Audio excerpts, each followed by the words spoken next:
The inspiration behind this festival is really a royal vision. His Majesty the King commanded that we conduct a global peace prayer festival based on our spiritual heritage, which is rooted in a tradition of Vajrayana Buddhism. And His Majesty the King commanded this particular time because the world needs peace, but also coinciding with His Majesty the Fourth King's 70th birth anniversary. So His Majesty the Fourth King turned 70 very soon.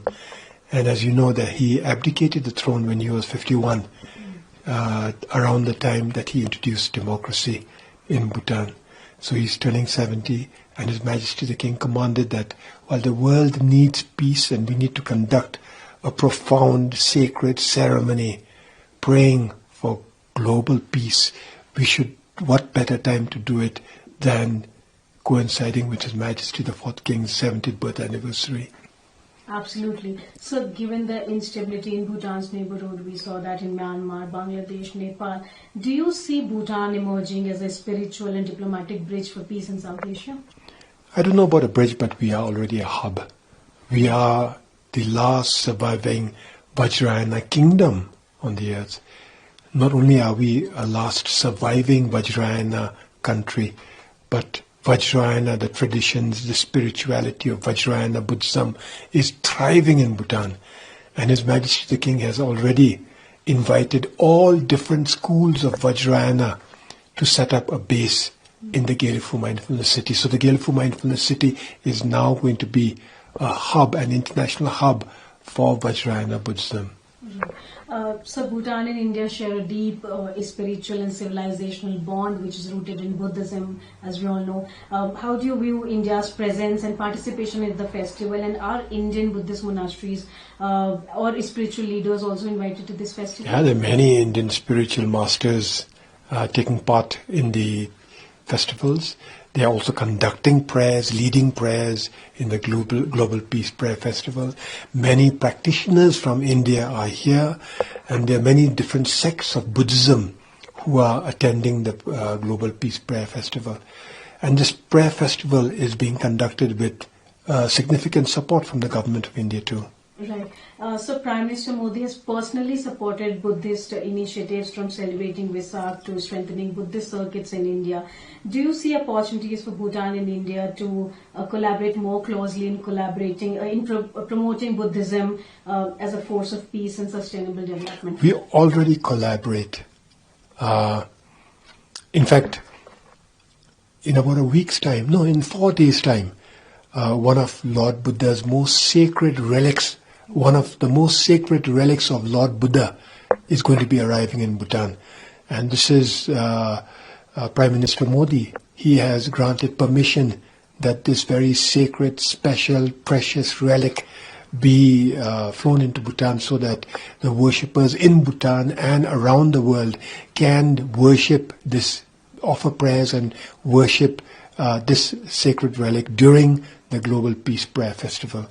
But there are many other corporations. Like I said, the Global Peace Prayer Festival is being conducted with support also from the government of India. And in India, many Bhutanese visit India. Some of them do visit India almost every year. They go on pilgrimage to the sacred Buddhist sites in India, especially in Bodh Gaya. In Bodh Gaya, where Lord Buddha attained enlightenment, we have a monastery there, built on land that is gifted to Bhutan by the government of India. Most recently in Rajgir, His Holiness the Khenpo, our chief abbot, inaugurated another Buddhist monastery, Bhutanese Buddhist monastery in Rajgir, again on land gifted to us by the government of India. There are many Bhutanese scholars who study in Indian universities, particularly in the Nalanda University. And so there's a lot of cooperation already happening. This is being built, actually, on cooperation that we have enjoyed over millennia, because many spiritual masters from India traveled to Bhutan or sometimes to other parts of the Himalayas and ended up in Bhutan. And if they didn't come here in person, their teachings ultimately found their home in Bhutan. Absolutely. Going forward, there's a lot we can do with Prime Minister Modi and the government of India, the people of India, building the Gelugfu Mindfulness City into a Vajrayana, a center for Vajrayana practice. In doing so, many of the schools, Vajrayana schools and denominations in India will find a home in Bhutan. There'll be many monasteries and temples and schools of Vajrayana, stupas being built at the Gelugfu Mindfulness City. We have many conferences, and in particular the International Vajrayana Conference. There too, our scholars and scholars from India, our spiritual masters and spiritual masters from India get together and hold a multi-day conference on Buddhism.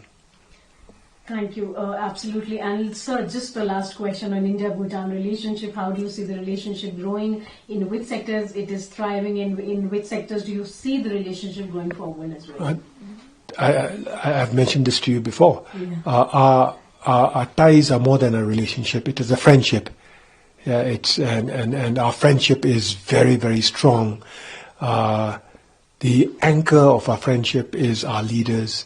The highest leaders in India today, Prime Minister Modi, and in Bhutan's case, our beloved kings, our fourth king, our current king. They enjoy tremendous goodwill and friendship with the leadership in India, in particular Prime Minister Modi.